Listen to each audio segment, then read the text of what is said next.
Three black SUVs pulled into my circular driveway with the slow deliberation of a funeral procession.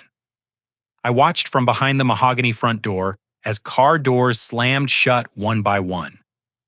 Uncle Gerald emerged first, his weathered face scanning the marble columns framing my entrance. My father Marcus stepped out next, followed by my mother Eleanor, whose hands trembled as she smoothed her dress. Derek and Amanda, my siblings who had erased me from their lives, stood frozen on the pristine cobblestone. I opened the door wearing nothing more than a simple white button-down and dark jeans. The crystal chandelier cast rainbow reflections across their stunned expressions as I spoke with perfect calm. "Well, this is unexpected. Last I heard, I wasn't family anymore." 10 years earlier, at age 22, I was sleeping on a mattress on the floor of a cramped studio apartment in Cleveland, Ohio. The radiator clanged through winter nights while I studied renewable energy textbooks by lamplight. This wasn't how the Patterson family raised their children. We came from money, tradition, and expectations that felt heavier than iron chains. My father Marcus had built Patterson Construction from a single pickup truck into a multi-million-dollar empire spanning 3 counties. Every morning he wore pressed khakis and steel-toed boots, commanding respect from contractors twice his age. My mother Eleanor descended from railroad money, her great-grandfather having invested wisely in the Pennsylvania Railroad during its golden era. She carried herself with the quiet confidence of someone who never questioned whether bills would be paid. Derek, my older brother by 3 years, had slipped seamlessly into the family business after graduating from Case Western with a construction management degree. His office sat adjacent to Dad's, their matching mahogany desks, symbolizing the dynasty they were building together. Amanda, younger by 2 years, was the academic star pursuing pre-med at Northwestern University. Her acceptance letter still hung framed in Mom's kitchen, a daily reminder of Patterson excellence. Then there was me, the anomaly who announced during Christmas dinner that I wanted to revolutionize solar energy instead of pouring concrete foundations. The silverware stopped clinking. Mom's fork remained suspended halfway to her mouth. Dad's face shifted from confusion to disappointment to outright fury. "Solar panels!" He scoffed, setting down his wine glass with excessive force. "Hubert, that's hippie nonsense. Real men build things that last. Concrete steel structures that house families for generations." I tried explaining the environmental necessity, the technological breakthroughs happening in renewable energy, the massive market opportunity ahead. My words bounced off their closed minds like rain on a windshield. "When you're ready to be realistic about your future," Mom said during our final phone conversation, her voice carrying the chill of an Ohio winter, "you can call us." They cut my college funding 3 months before graduation from Ohio State University. $20,000 in student loans became my responsibility overnight. I withdrew from classes watching classmates walk across the graduation stage while I stocked shelves at a hardware store to pay rent. Christmas invitations stopped arriving. Wedding announcements for cousins became memories. My birthday passed each year in silence, marked only by my own calendar notation. I worked 3 jobs: night security at an office building, weekend landscaping for suburban lawns, and tutoring high school students in mathematics. The landscaping job paid $12 per hour, the security work offered $10, and tutoring brought $15 when students showed up consistently. My studio apartment measured 400 square feet of peeling paint and creaking floorboards. The refrigerator hummed constantly, struggling to keep milk cold. My bed doubled as a desk covered with physics textbooks and solar panel schematics during waking hours. I ate peanut butter sandwiches for lunch and ramen noodles for dinner, saving every possible dollar for research materials and patent application fees. Despite the isolation, determination burned inside me like a furnace. Every rejection, every empty holiday, every ignored birthday fueled my commitment to proving them wrong. I converted my apartment's single closet into a makeshift laboratory testing polymer coatings on small photovoltaic cells. My neighbors complained about strange chemical smells, but I pressed forward with the obsession of someone who had nothing left to lose. The final blow came through a local news broadcast.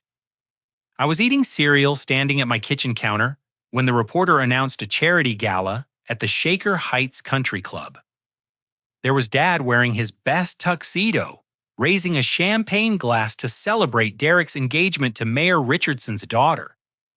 Mom beamed beside them in a navy evening gown I'd never seen before. The camera panned across their table of family friends, all laughing and applauding the happy couple. Not one mention of their missing son. Not even an empty chair. I'd been completely erased from their narrative, edited out of their family story, as if I had never existed at all. 2 years into my exile, I discovered hope in the fluorescent-lit physics lab of Cuyahoga Community College. Evening classes cost a fraction of university tuition, and Professor William Santos possessed the rare combination of genius and patience that defines exceptional teachers. William had worked 15 years at NASA's Glenn Research Center before transitioning to education, bringing decades of hands-on experience with materials science and energy systems. Unlike my family, William saw potential instead of problems. While other students struggled with basic concepts, I absorbed quantum physics and semiconductor theory like a sponge. My questions grew increasingly sophisticated, moving beyond textbook examples toward real-world applications for solar technology advancement. Hubert, William said, after a particularly intense evening session, "You're asking questions that most graduate students never consider. Have you thought about independent research?" The comment sparked something electric in my consciousness. Independent research meant creating something entirely new, not just studying existing knowledge. William arranged after-hours lab access, trusting me with equipment worth more than my annual income. I spent countless nights experimenting with polymer compositions, seeking the perfect molecular structure to enhance photovoltaic efficiency. The breakthrough emerged during a bitter February evening, when campus heating had failed and my breath fogged in the frigid lab air. Mixing titanium dioxide nanoparticles with a novel organic polymer, I created a coating that seemed almost magical in its light-absorbing properties. Under laboratory conditions, my treated solar cells showed efficiency improvements of 38% compared to standard panels. My hands shook as I recorded the data-checking calculations 3 times before accepting the results. 38% represented a revolutionary advancement, potentially transforming the entire renewable energy industry. William arrived at dawn to find me still hunched over test equipment, surrounded by coffee cups and pages of measurements. "Show me everything." He demanded, his scientific excitement overriding normal social pleasantries. We spent the following week verifying results, testing different conditions, and documenting every variable. The improvements held steady across multiple trials, confirming that my polymer coating delivered consistent performance enhancement. William's eyes reflected the same wonder I felt watching energy output numbers climb higher than anyone thought possible. "This is Nobel Prize territory," he whispered, studying the latest batch of efficiency readings. "Hubert, you might have just changed the world." But changing the world required resources I couldn't access from my studio apartment laboratory. Patent applications alone would cost $3,000, representing months of savings from my 3 jobs. Prototype development needed specialized equipment, professional testing facilities, and connections to investors willing to bet on unproven technology. I liquidated everything valuable I owned: my childhood baseball card collection, my grandfather's pocket watch, even my car, which barely ran but still had some resale value. Walking everywhere saved gas money, and I survived on whatever food the tutoring families offered during sessions. My bank account showed exactly $3,200 when I submitted patent paperwork to the United States Patent and Trademark Office. Living on peanut butter sandwiches and ramen noodles for 4 months, I waited for patent approval while continuing to refine my coding formula.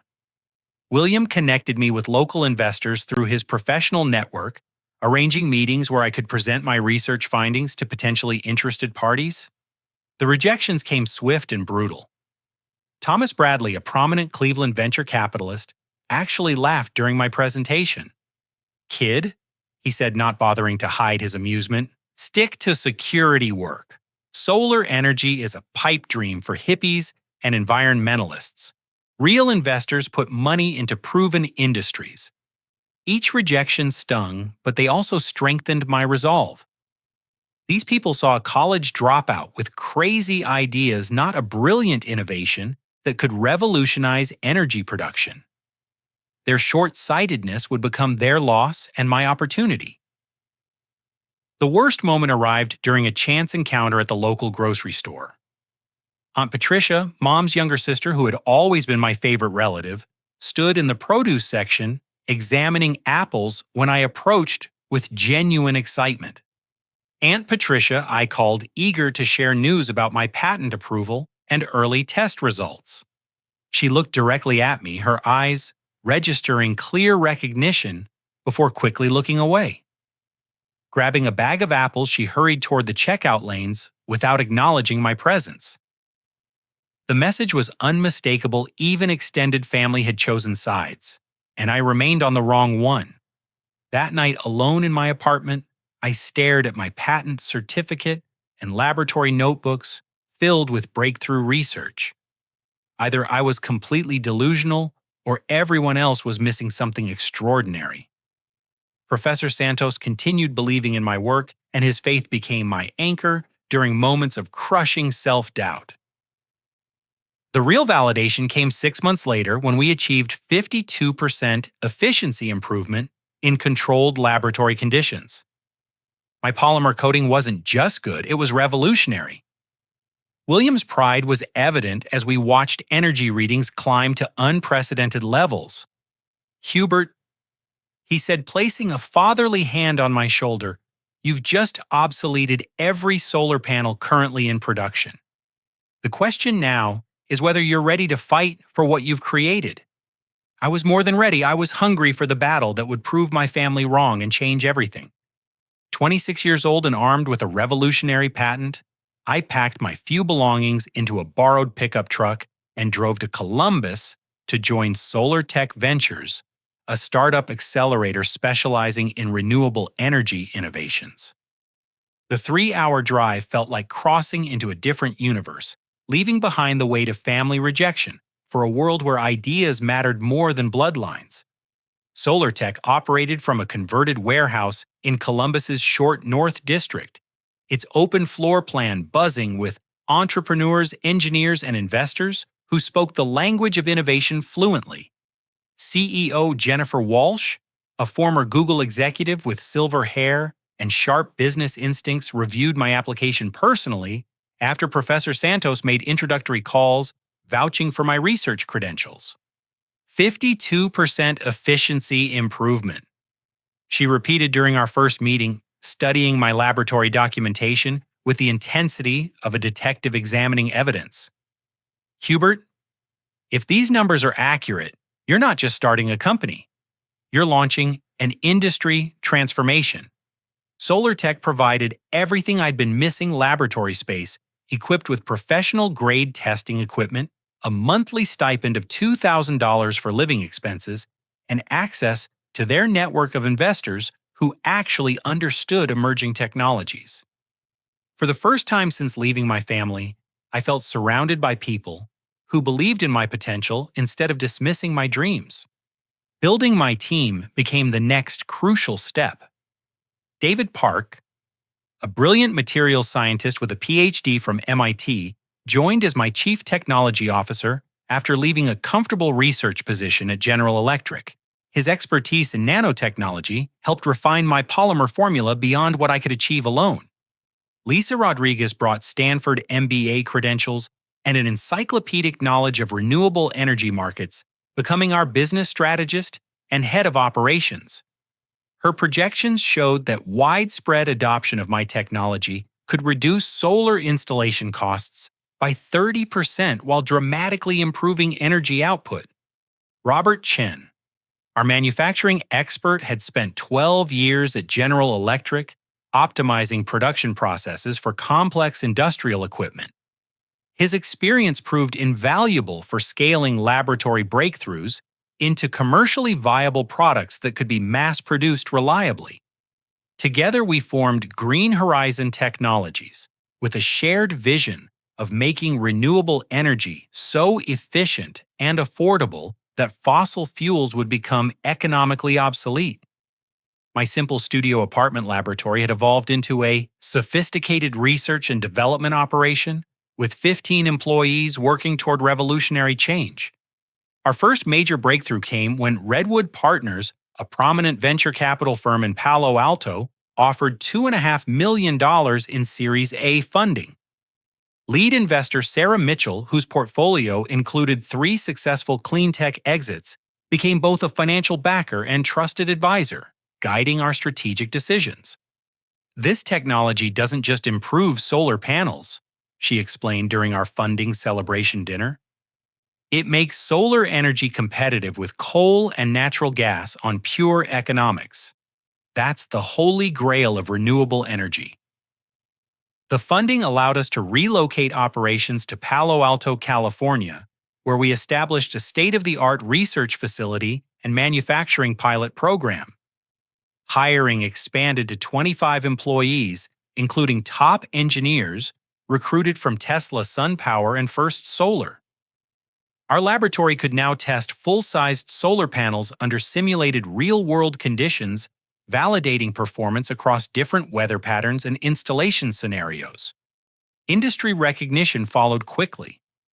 The National Renewable Energy Laboratory featured our technology in their annual innovation report, praising the unprecedented efficiency gains achieved through novel polymer coating applications. I found myself invited to speak at conferences across the country, sharing our research with audiences of scientists, investors, and industry executives.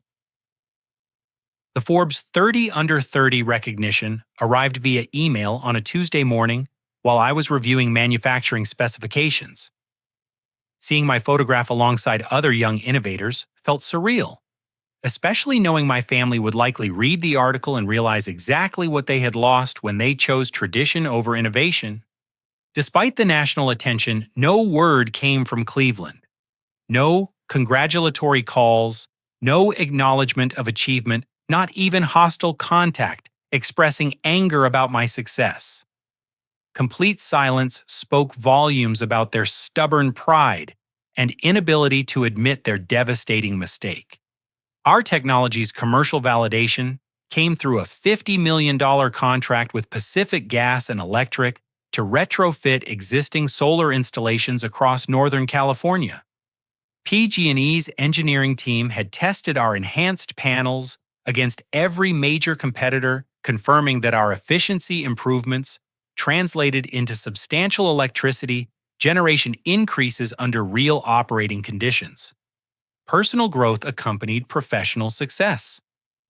Learning to lead a rapidly growing company, speak confidently at industry conferences, and build relationships with influential investors transformed me from an insecure outcast into a confident entrepreneur.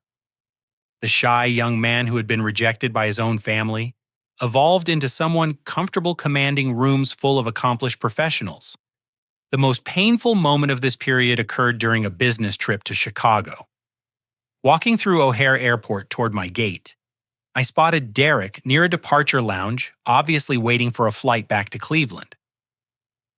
Our eyes met across the terminal, and his recognition was immediate and unmistakable. For a heartbeat, I thought he might approach, might bridge the gap with some gesture of acknowledgement or even pride in his brother's accomplishments. Instead, Derek turned away, deliberately gathering his carry-on bag and walking in the opposite direction without any sign of recognition. That night alone in my Chicago hotel room, I understood with crystal clarity that my family knew about my success, but had chosen to maintain their rejection anyway. Money, fame, and industry recognition meant nothing compared to their wounded pride and stubborn refusal to admit error. Their loss had become my motivation, and their silence would soon become their regret. By age 28, Green Horizon Technologies had become synonymous with solar innovation, and I faced the defining moment that would either establish my company as an industry leader or expose our technology as overhyped laboratory curiosity. The decision to pursue an initial public offering represented both tremendous opportunity and enormous risk. Investment banks competed aggressively for the privilege of managing our IPO. Goldman Sachs, Morgan Stanley, and JP Morgan Chase each presented compelling arguments for their services, but ultimately, we selected Goldman Sachs based on their renewable energy expertise and commitment to sustainable investing principles. The IPO roadshow took us across the country and internationally, presenting our technology to institutional investors in New York, Boston, London, and Hong Kong. Standing before audiences of pension fund managers, mutual fund executives, and sovereign wealth fund representatives, I explained how our polymer coating could revolutionize global energy production while generating substantial returns for early investors. Market response exceeded our most optimistic projections. We priced shares at $42 each, hoping to raise $200 million for expansion and research. Instead, overwhelming demand pushed the opening price to $68 per share, raising $300 million and valuing Green Horizon at over $1 billion. My personal stake, representing 51% ownership, made my net worth exceed $500 million overnight. The college dropout who had once survived on peanut butter sandwiches now possessed wealth that could influence industries and change lives on a massive scale. Corporate partnerships followed immediately.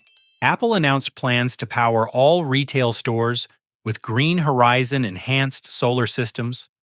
Google signed a $300 million contract for data center installations. Tesla's Elon Musk personally called to discuss integrating our technology into solar roof products, praising the revolutionary efficiency gains that make sustainable energy economically inevitable. These partnerships validated our technology at the highest levels while establishing recurring revenue streams worth billions of dollars annually. Green Horizon wasn't just a successful startup anymore. We had become an essential component of America's transition toward renewable energy independence. My personal investments diversified beyond the company I had founded. Real estate purchases included a stunning penthouse in Manhattan's Upper East Side, a beachfront property in Malibu, and a sprawling ranch in Montana where I could escape technology pressures and reconnect with natural environments. Technology investments focused on early-stage companies developing complementary innovations, advanced battery storage systems, smart grid infrastructure, and electric vehicle charging networks. My venture capital fund, Patterson Ventures, became known for identifying breakthrough technologies that could accelerate sustainable energy adoption. The Montana Ranch provided space for experimental agriculture projects combining solar energy with sustainable farming techniques. Working with agricultural scientists from Montana State University, we developed irrigation systems powered entirely by enhanced solar installations, demonstrating how renewable energy could transform rural communities traditionally dependent on fossil fuels. But the most significant purchase was my Westchester County estate, a breathtaking 12,000 square foot mansion overlooking the Hudson River. The property had belonged to a railroad baron during the Gilded Age, its architectural grandeur reflecting the confidence of American industrial pioneers. 8 bedrooms, 10 bathrooms, a wine cellar capable of storing 2,000 bottles, an indoor swimming pool with retractable glass ceiling, and a regulation tennis court created an environment worthy of hosting world leaders and industry titans. The irony wasn't lost on me. A family that had rejected their son for abandoning tradition now watched that same son purchase a home grander than anything Patterson Construction had ever built. The estate's $15 million price tag represented more money than my father's company generated in 2 years of profitable operations. Philanthropic endeavors became increasingly important as my wealth grew. The Patterson Foundation for Science Education, established with an initial endowment of $50 million, provided scholarships for underprivileged students pursuing renewable energy studies. Using my family name for charitable purposes felt like reclaiming something they had tried to take away. Personal relationships proved more challenging than professional success. Dating became complicated when potential partners seemed more interested in my net worth than my personality. Several relationships ended badly when I discovered women researching my financial status online before our first meetings. Then I met Dr. Angela Thompson at a medical conference where I was speaking about solar power applications in hospital settings. A pediatric surgeon at Mount Sinai Hospital, Angela possessed the intelligence, compassion, and independence that money couldn't buy. Our first conversation lasted 3 hours, covering everything from renewable energy policy to childhood development theories, and she never once asked about my wealth or business ventures. Angela's apartment in Manhattan's Upper West Side reflected her values: bookshelves filled with medical journals and classic literature artwork from local artists and photographs from medical mission trips to Central America. Her refrigerator contained takeout menus from neighborhood restaurants rather than expensive gourmet foods, and her closet held practical clothing suitable for long hospital shifts. Our relationship developed slowly, built on mutual respect and shared values rather than financial attraction. Angela challenged my thinking, supported my philanthropic interests, and provided perspective during stressful business periods. For the first time since childhood, I felt genuinely loved for who I was rather than what I possessed. Meanwhile, industry intelligence networks kept me informed about Patterson Construction's declining fortunes. The construction industry was shifting rapidly towards sustainable building practices, green certifications, and renewable energy integration. Traditional contractors who refused to adapt found themselves losing major projects to environmentally focused competitors. My father's company, built on conventional construction methods and fossil fuel dependence, struggled to compete in this new landscape. Major clients increasingly demanded LEED-certified buildings, powered by renewable energy system specifications that Patterson Construction couldn't meet without substantial investment in new technologies and training.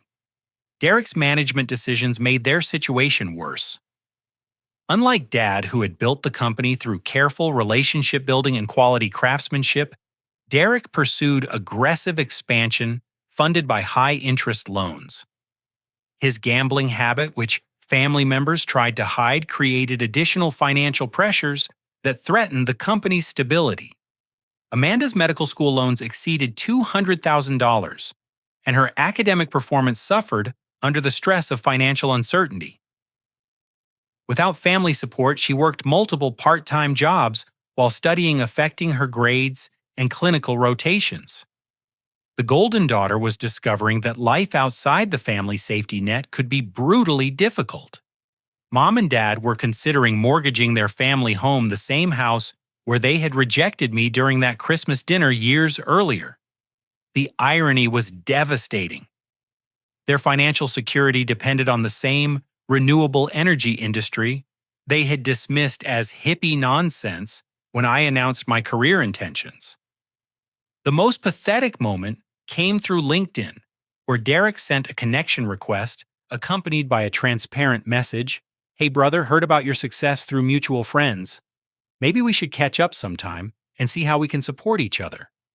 His desperation was so obvious that responding felt unnecessary. They had made their choice 10 years earlier, and now they wanted to rewrite history for their own benefit. But I wasn't ready to make things easy for them, not yet. 3 months before my family's unannounced arrival, I hired private investigator Rachel Foster to provide detailed surveillance reports on their increasingly desperate situation. Rachel had worked 15 years for the FBI before establishing her own firm specializing in corporate intelligence and family background investigations. Her reports painted a picture of financial ruin accelerated by poor decisions and stubborn pride. Patterson Construction faced bankruptcy within 6 months, unless they secured immediate capital injection of at least $2 million. Major clients had canceled contracts after Derek's subcontractors failed inspections for environmental compliance violations. The company's reputation, built carefully over 30 years by my father, was crumbling under Derek's incompetent leadership and gambling-fueled decision-making.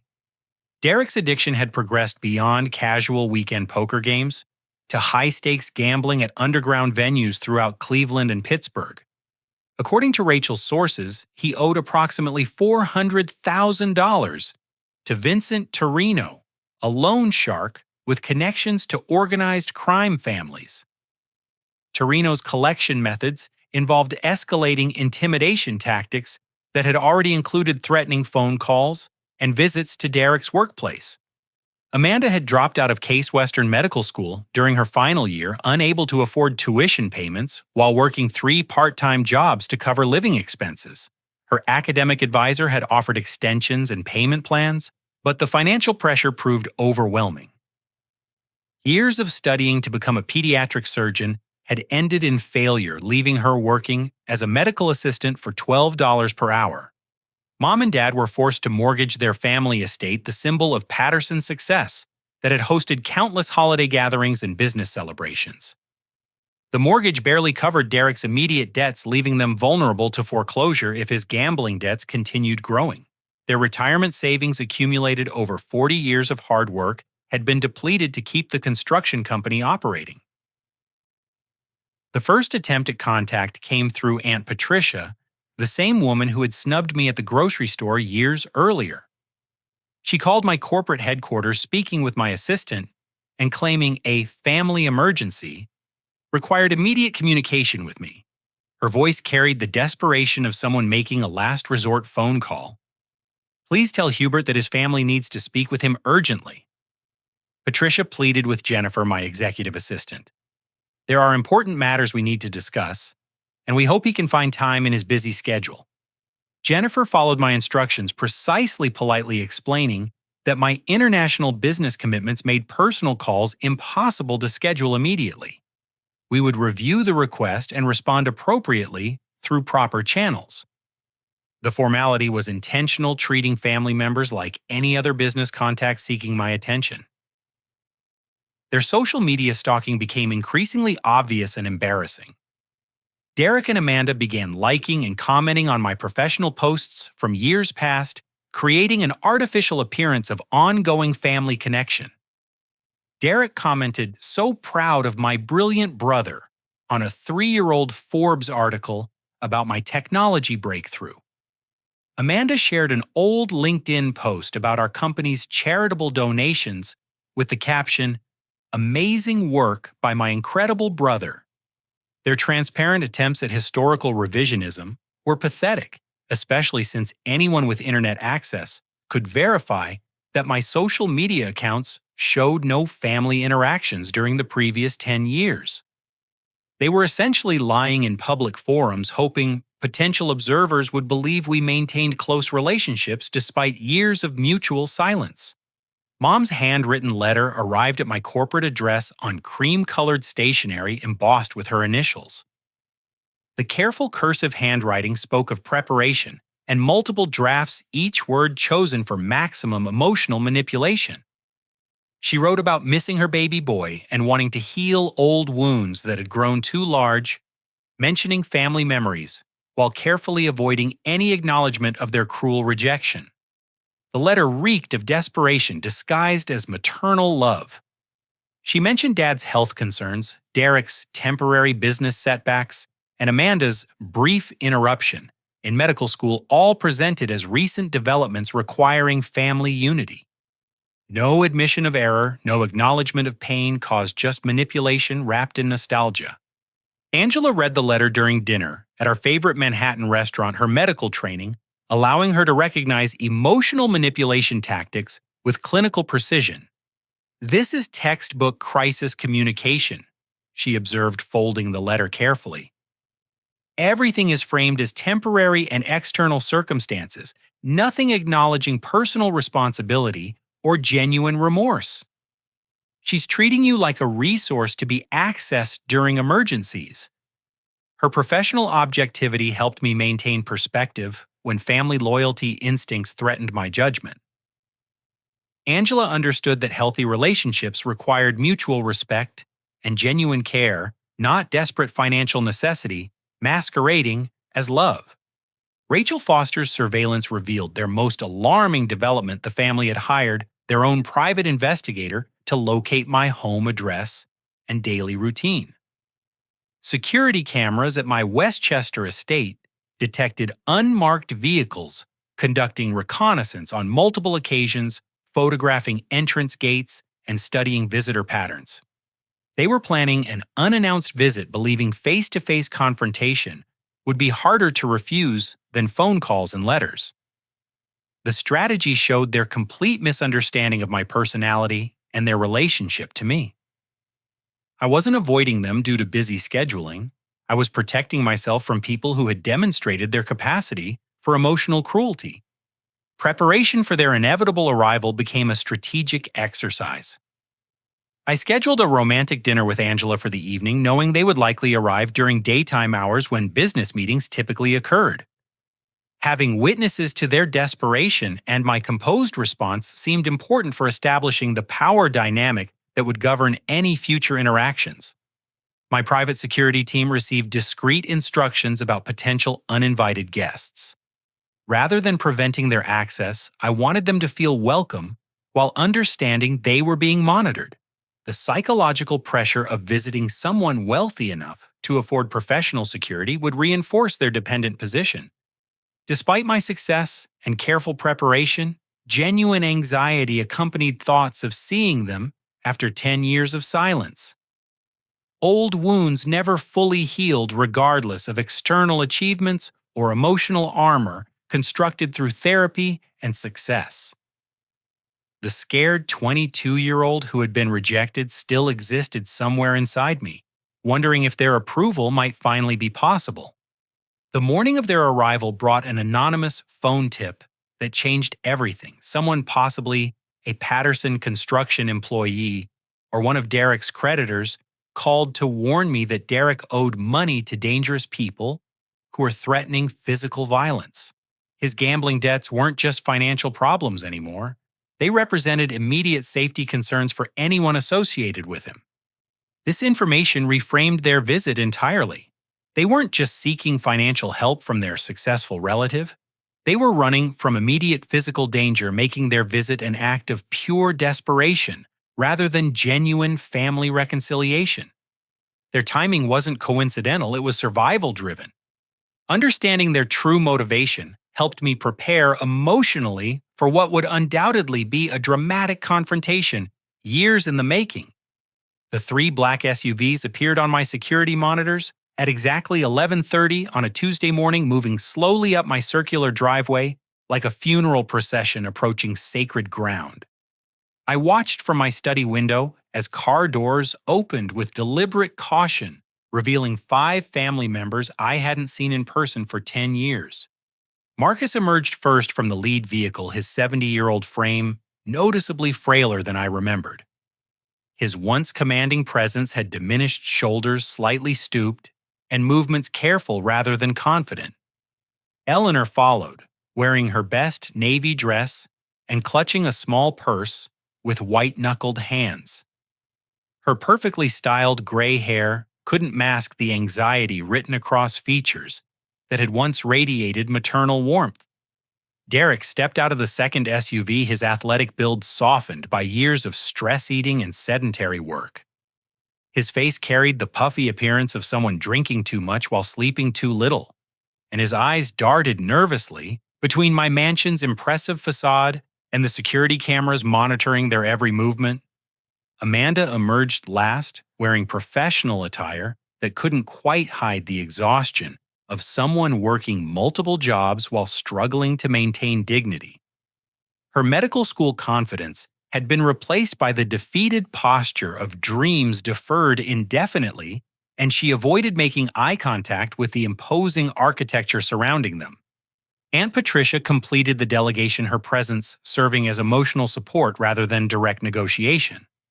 She had aged considerably since our grocery store encounter worry lines, etched deeply around eyes that once sparkled with family pride.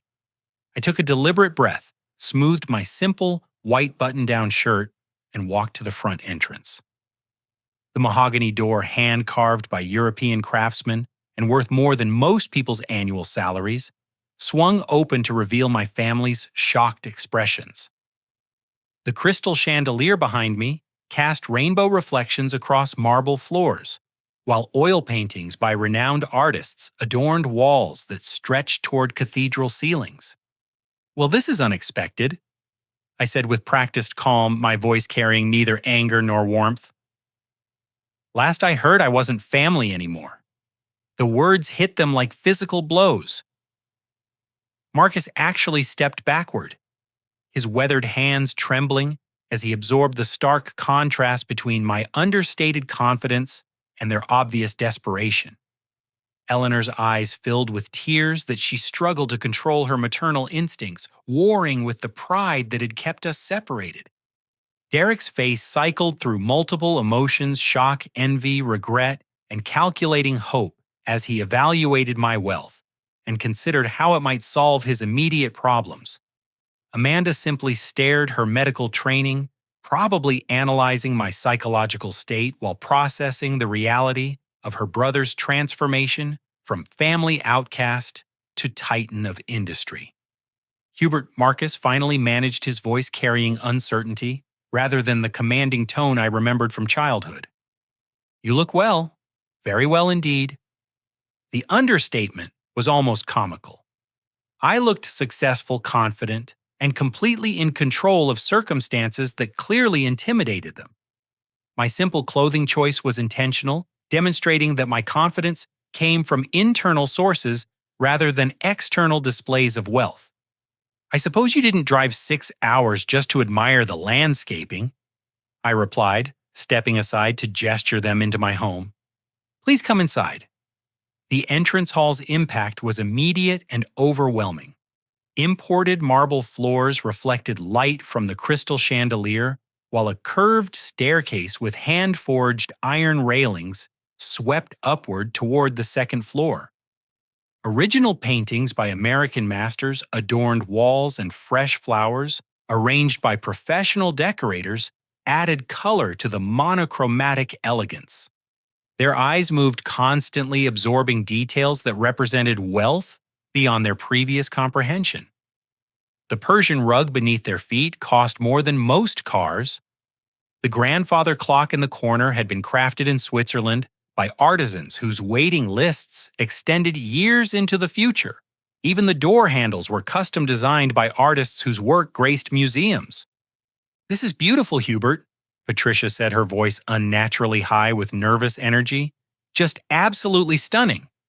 Her attempt at normal conversation felt forced, like someone commenting on weather during a tornado. Everyone understood we weren't gathered to discuss interior design, but nobody seemed ready to address the real reasons for their unannounced visit. I led them into the living room, where floor-to-ceiling windows showcased manicured gardens stretching toward the Hudson River. Handcrafted furniture arranged in conversation groupings provided comfort without ostentation, while built-in bookcases displayed first-edition volumes and scientific journals. The room's design communicated intellectual sophistication rather than flashy wealth.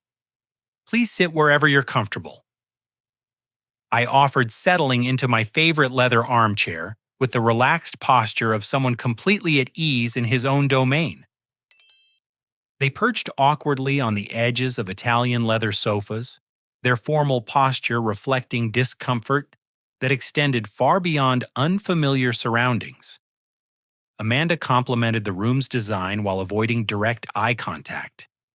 Derek examined expensive details with obvious envy, probably calculating market values for everything within view. Eleanor broke first tears flowing freely as decades of suppressed maternal instinct overwhelmed her pride. Hubert, sweetheart, I made terrible mistakes. I missed my son so much, and I just want us to be a family again. Her emotion seemed genuine, but I recognized manipulation tactics learned during childhood. Eleanor had always used tears, strategically weaponizing maternal love to achieve desired outcomes. My heart wanted to respond to her pain, but my mind remained analytically detached. That's interesting, I replied with deliberate calm. I don't remember any contact during the past 10 years expressing those feelings. Not during holidays, birthdays, or even when I appeared on national television, receiving industry awards. Marcus cleared his throat, attempting to regain control of the conversation through traditional patriarchal authority. Son, we let pride get in the way of good judgment. Perhaps we were too hasty in our reactions, but families should support each other during difficult times. His words revealed the true purpose of their visit. This wasn't about reconciliation or genuine remorse. It was about accessing resources during their personal crisis. They needed my money, not my forgiveness.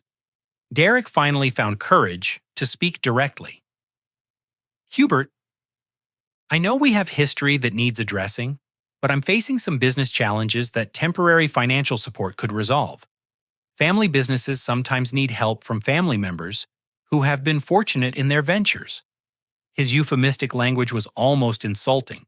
Business challenges and temporary financial support sanitize the reality of gambling addiction and loan shark debts. Fortunate in their ventures dismissed years of hard work, innovation, and perseverance as lucky breaks rather than earned success. Interesting perspective, I said, allowing silence to stretch uncomfortably. What specific challenges are we discussing? The truth emerged gradually like poison seeping from an infected wound. Derek admitted owing money to difficult people who were becoming impatient about repayment schedules. Amanda confessed that medical school had become financially impossible without family support. Mom and Dad acknowledged mortgaging their home to cover business expenses. With each revelation, their desperation became more apparent, and their position more vulnerable. They sat in my home surrounded by evidence of wealth they had forfeited through their own stubborn pride, begging for assistance from someone they had treated like an embarrassment. I'm curious, I said, maintaining my composed tone. How did you learn about my address? My personal information isn't publicly available. Their uncomfortable glances revealed the surveillance operation Rachel Foster had detected. They had hired investigators to locate me, treating our reunion as a business transaction, requiring intelligence gathering rather than genuine family reconciliation. We hired someone to help us find you, Marcus admitted reluctantly. We wanted to approach you properly but weren't sure how to make contact. Yet you chose an unannounced visit over a simple phone call or letter, I pressed. That seems like an unusual approach for people genuinely interested in rebuilding relationships. Before anyone could respond, Angela's key turned in the front door lock. She entered wearing her hospital scrubs fresh from a 12-hour shift, treating pediatric patients, her natural warmth and confidence, a stark contrast to my family's nervous energy. Oh, she said, surprised but not uncomfortable with unexpected guests. I didn't realize you had visitors. I stood to kiss her cheek, introducing her to my family with deliberate pride. Angela, these are my parents, Marcus and Eleanor, my siblings Derek and Amanda, and my Aunt Patricia. Everyone, this is Dr. Angela Thompson, my girlfriend. Angela's genuine smile and confident handshake demonstrated the grace of someone comfortable in any social situation. Her medical credentials and obvious intelligence impressed them immediately, while her clear affection for me showcased the loving relationship they had never thought I deserved. It's wonderful to meet Hubert's family, she said warmly. He's told me so much about his childhood in Cleveland. Her polite lie was perfectly delivered, allowing everyone to save face, while subtly emphasizing the absence of recent family contact. Angela understood the power dynamics at play and positioned herself as my supportive partner rather than neutral observer. The contrast was devastating. They had rejected me when I needed family support, and now they witnessed me surrounded by love, success, and respect from someone whose opinion actually mattered. Their disapproval had become irrelevant, while their approval was no longer necessary. Derek's face reflected the full impact of our reversed positions. The brother who had once been favored son now sat in my home begging for financial assistance while watching me enjoy the kind of relationship and respect he had never achieved. His gambling addiction and poor decisions had destroyed the advantages he'd been born with, while my rejection from the family had become the catalyst for unprecedented success. Amanda seemed to understand most clearly how completely their situation had changed. Her medical training helped her recognize the psychological dynamics of power dependency and family trauma playing out in my living room. She alone appeared to grasp that money wouldn't solve their fundamental problems. "Hubert," she said quietly, "I know we can't undo the past, but maybe we could find a way to move forward together. I realize now that we made terrible mistakes and I'm sorry for my part in them." Her apology felt more genuine than the others carrying acknowledgement of specific actions rather than vague regrets about misunderstandings. Amanda had always been the most emotionally intelligent family member, and her words carried weight that Derek's desperate bargaining and Mom's manipulative tears couldn't match. The moment had arrived for my response, the culmination of 10 years of pain growth and hard-earned wisdom. Their faces reflected hope, fear, and desperate anticipation as they waited for my decision about their financial future and family reconciliation. But I wasn't ready to make things easy for them, not yet. The weight of their expectations filled my living room like a physical presence, 10 years of accumulated consequences waiting for resolution. I looked at each family member individually, seeing not the powerful figures who had once intimidated me, but broken people who had finally discovered the cost of their choices. "Before we discuss any assistance," I said, settling back into my chair with the calm authority of someone holding all the cards, "we need to establish some fundamental truths. I didn't become successful to prove anything to you. I became successful despite you." The words cut deep, but they needed to understand that their approval was no longer the prize I had once desperately sought.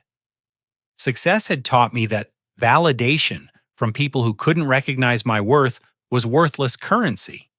However, I continued watching hope flicker in their eyes.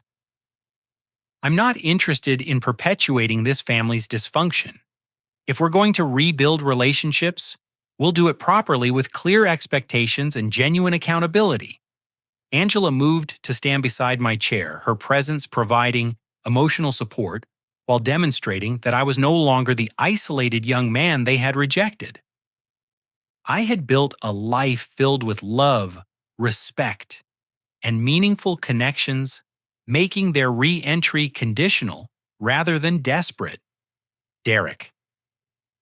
I addressed my brother directly. "Your gambling addiction ends today. You'll enter a residential treatment program at Hazelden Betty Ford Center in Minnesota.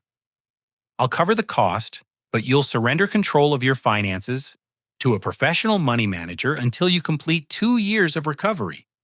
His face reflected resistance warring with desperation.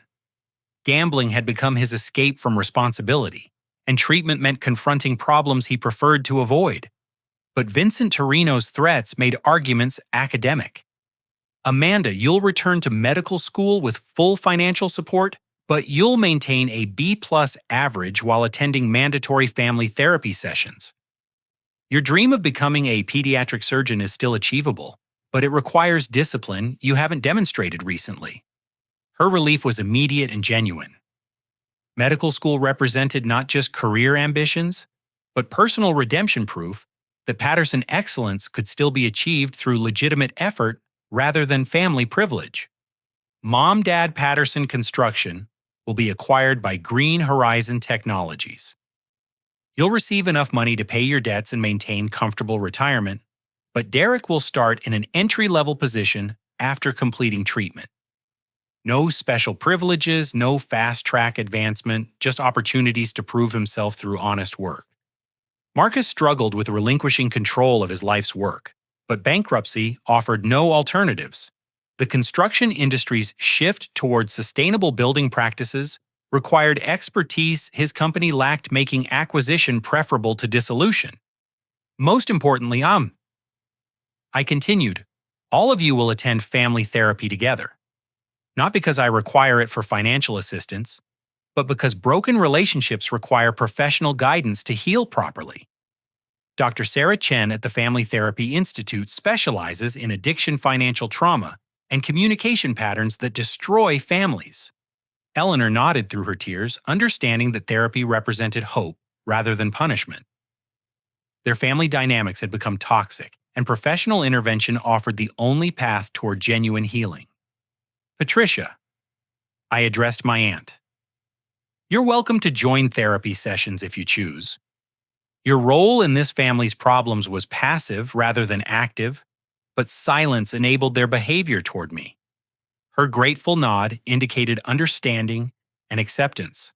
Rebuilding trust required addressing everyone's contributions to our family's dysfunction, including those who had stood aside while cruelty occurred. I have one final requirement, I said, standing to retrieve a document from my desk.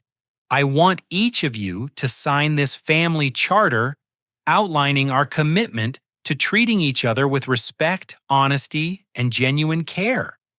It's not legally binding, but it's symbolically important. The charter contains simple principles: honest communication without manipulation, financial transparency to prevent future crises, regular family meetings to address problems before they escalated, and mutual support for individual growth and recovery. Nothing revolutionary, just basic human decency formalized in writing.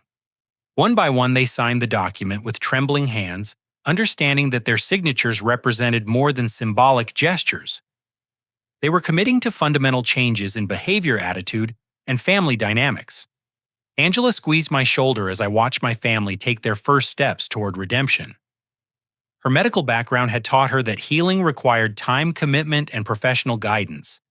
But genuine recovery was possible when people accepted responsibility for their actions. 6 months later, the transformation was remarkable, but incomplete. Derek had completed residential treatment and was working construction, alongside experienced crews, his hands developing calluses for the first time in years. His supervisor reported excellent attendance and willingness to learn, though recovery remained a daily struggle requiring constant vigilance. Amanda thrived during her final year of medical school, her grades reflecting the excellence she was capable of achieving when stress about finances didn't dominate her thoughts. Her acceptance into a competitive pediatric surgery residency program validated years of hard work and natural talent. Mom and Dad attended weekly therapy sessions religiously, slowly learning to communicate honestly about their fears, disappointments, and hopes for family relationships. Decades of dysfunction wouldn't disappear quickly, but professional guidance provided tools for healthier interactions. Patterson Construction's integration into Green Horizon Technologies proceeded smoothly, with Marcus serving as a consultant, while experienced managers handled daily operations. His knowledge of local building practices, combined with our sustainable technology, created opportunities for innovative projects that honored tradition while embracing progress. The most meaningful change occurred during family dinners at my estate. Not monthly galas designed to impress visitors, but simple meals where 5 people shared honest conversations about their lives, struggles, and dreams. Angela often joined us, her warmth helping heal wounds that had seemed permanent. Hubert, Dad said, during one particularly poignant evening, I owe you an apology that goes beyond what we discussed in therapy.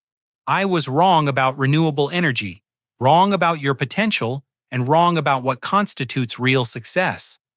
His words carried the weight of genuine regret, acknowledging not just tactical errors, but fundamental misjudgments about my character and vision. Hearing him admit error felt more valuable than any financial success I had achieved. I spent so many years believing that construction was about building things that last, he continued. I never understood that you were building something bigger, a future where my grandchildren might inherit a livable planet. Mom reached across the table to squeeze my hand, her touch carrying the maternal love I had craved during years of isolation. Your father and I thought we were protecting family traditions, but we were really just protecting our own pride. You were brave enough to choose a difficult path, and we were too stubborn to support you. The conversations weren't always easy. Family therapy had taught us that honest communication sometimes involved painful truths about past hurts and present challenges. But gradually, we learned to address problems directly, rather than allowing resentment to poison relationships. Derek's recovery remained fragile, marked by good days and difficult ones, but his commitment to change seemed genuine. He spoke openly about the shame that had driven his gambling addiction, the pressure of living up to family expectations, while lacking his father's natural business instincts. I always knew you were smarter than me, he admitted during one family session. Dad's success made me feel like I had to prove myself worthy of inheriting the business, but I was never comfortable with the responsibility. Gambling became an escape from feeling inadequate. His honesty created space for my own vulnerability. I spent years trying to prove you all wrong instead of simply pursuing what felt right to me. Success became about revenge rather than purpose, and that wasn't healthy for anyone. Angela's influence on our family dynamics was subtle but profound. Her medical training helped her recognize emotional patterns and communication problems, while her natural warmth made everyone feel comfortable sharing difficult feelings. She became the neutral party who could offer perspective without taking sides. Healthy families don't keep score, she observed during one particularly intense discussion. They support each other during difficult times and celebrate together during good ones. The past can't be changed, but the future depends on choices you make today. Her wisdom guided us toward forgiveness that felt genuine rather than forced.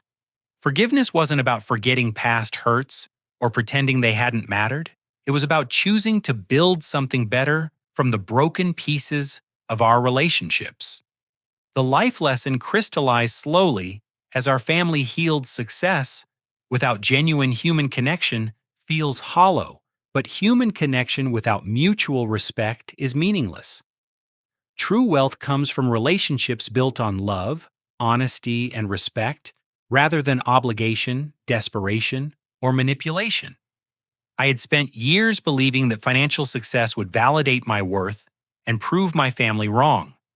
Instead, I discovered that my worth was independent of their approval, and my success was meaningful only when shared with people who genuinely cared about my well-being. The solar technology that had made me wealthy was ultimately about creating a sustainable future for humanity. Similarly, rebuilding my family relationships required sustainable practices, honest communication, mutual respect, and commitment to each other's growth and healing. Money had given me the power to help my family during their crisis, but it couldn't repair the emotional damage that years of rejection had caused. That healing required time, professional guidance, and genuine effort from everyone involved. Angela helped me understand that forgiveness benefited the forgiver more than the forgiven. Holding on to resentment had been poisoning my own happiness, preventing me from fully enjoying the success and love I had worked so hard to achieve. Your family's rejection pushed you to become someone extraordinary, she pointed out during one of our evening walks. But now that you've achieved everything you dreamed of, what do you want to do with that power? The answer became clear as our family healing progressed. I wanted to use my success to create opportunities for others who had been dismissed or underestimated. The Patterson Foundation expanded its mission to support not just renewable energy research, but programs helping disadvantaged young people pursue their dreams despite family opposition or financial constraints. Our family dinners became symbols of redemption and possibility. 5 people who had once caused each other tremendous pain now gathered monthly to share honest conversations and genuine affection. The empty chair that had once represented my absence was filled with love, laughter, and hope for the future. Hope for success had taught me that some victories are worth fighting for, but the most meaningful victories involve lifting others up rather than proving them wrong. My family's redemption wasn't complete recovery and healing, take years, not months, but their commitment to change felt genuine and sustainable. The mansion that had initially intimidated them became a place of refuge and celebration, hosting birthday parties, holiday gatherings, and quiet family conversations that honored both our painful past and hopeful future.